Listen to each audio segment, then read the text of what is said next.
UP से बड़ी खबर निकलकर सामने आ रही है। अतीक अहमद और उनके भाई अशरफ को गोलियों से भून दिया गया है। गोलियां मारकर छलनी कर दी गई, उसे वहीं पर ढेर कर दिया गया है। अभी 2 दिन पहले की बात है जब उनके बेटे असद की जो है एनकाउंटर में मौत हुई थी, और ठीक आज 2 दिन के बाद अतीक अहमद और उनके भाई अशरफ को गोलियों से छलनी कर दिया गया है। यूपी के प्रयागराज के एक हॉस्पिटल में ये गोलियां चली हैं और वहीं पर उनको ढेर कर दिया गया है। जबकि आपको पता होना चाहिए कि अतीक अहमद और उनके भाई अशरफ पुलिस की गिरफ्त में थे, पुलिस की कस्टडी में थे, भारी सुरक्षा के बीच हमेशा रहते थे। फिर भी अतीक अहमद के ऊपर इस तरीके से गोलियों का चलना कहीं ना कहीं एक सस्पेंस पैदा करता है कि कैसे अतीक अहमद पर गोलियां चली हैं, किसने ये गोलियां चली हैं, ये सारी चीजें अभी पुष्टि नहीं हो पाई है। जैसे ये खबर आएगी हम आपको ये अपडेट देंगे। लेकिन अभी की जो ताजा खबर निकलकर सामने आई है कि अतीक अहमद हॉस्पिटल गए हुए थे, प्रयागराज के एक हॉस्पिटल गए हुए थे, वहीं पर अब इलाज के लिए गए थे, किस चीज के लिए गए थे, ये सारी चीजें पुष्टि होने के बाद जो खबर निकलकर सामने आएगी वो हम आप तक पहुंचाएंगे। लेकिन जैसे ही वहां पर पहुंचे तो उनके ऊपर गोलियां, अंधाधुंध गोलियों की बरसात की गई,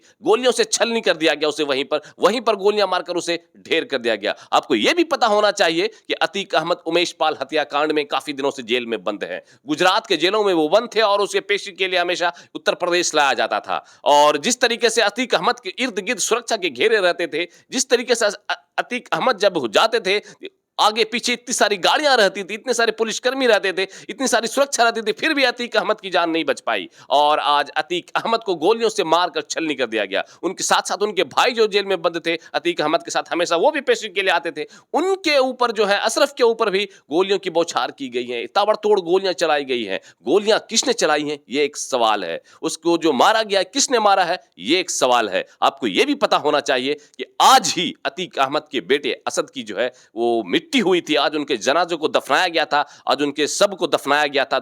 आज से 2 दिन पहले अतीक अहमद के बेटे असद की भी एनकाउंटर में मौत हुई थी। यूपी के एसटीएफ ने असद को मार गिराया था, और तब जब आज तक के क्राइम रिपोर्टर जो है शम्स ताहिर खान, उन्होंने जब वहां पर जाकर कवरेज किया तो उन्होंने एक सवाल खड़ा किया था असद के एनकाउंटर पर।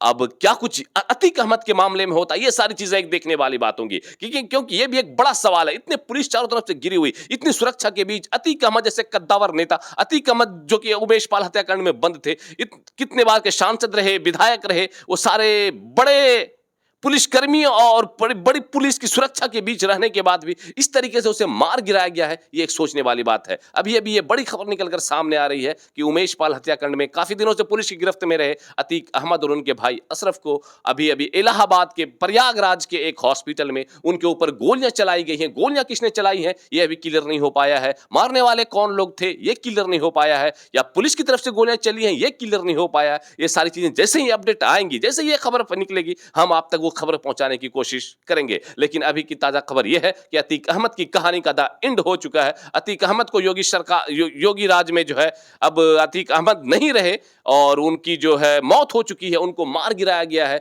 उनके ऊपर गोलियों से बौछार किया गया है, उनके ऊपर गोलियां दागी गई हैं। अब कितनी गोलियां दागी, किसने दागी, ये सब सोच अभी जैसे ही क्लियर होता है वो सारी चीज हम आप तक लाने की कोशिश करेंगे। लेकिन एक बड़ा सवाल, एक बड़ी खबर ये कि अतीक अहमद की जो है गोली मारकर हत्या कर दी गई है। अब किसने मारी है ये भी एक बड़ा सवाल है, कितनी गोलियां चली हैं ये बड़ा सवाल है। और जाकर के अतीक अहमद के सारे मामले की अपडेट जैसे ही कोई नई खबर निकलकर सामने आएगी, हम सारी चीजें आप तक पहुंचाने की पूरी कोशिश करेंगे। बड़ा सवाल ये कि अतीक अहमद उतनी पुलिस सुरक्षा के बीच भी उनके ऊपर गोलियां कैसे चली, ये एक बड़ा सवाल है। अब देखते हैं मेन स्ट्रीम मीडिया है ये इन सब सवालों के ऊपर क्या जांच करती है, वो सारी चीजें जांच का एक विषय है। और जाकर के क्या कुछ होता है अतीक अहमद की और आगे अपडेट क्या कुछ होती है, वो सारी चीजें हम आप तक पहुंचाने की कोशिश करेंगे।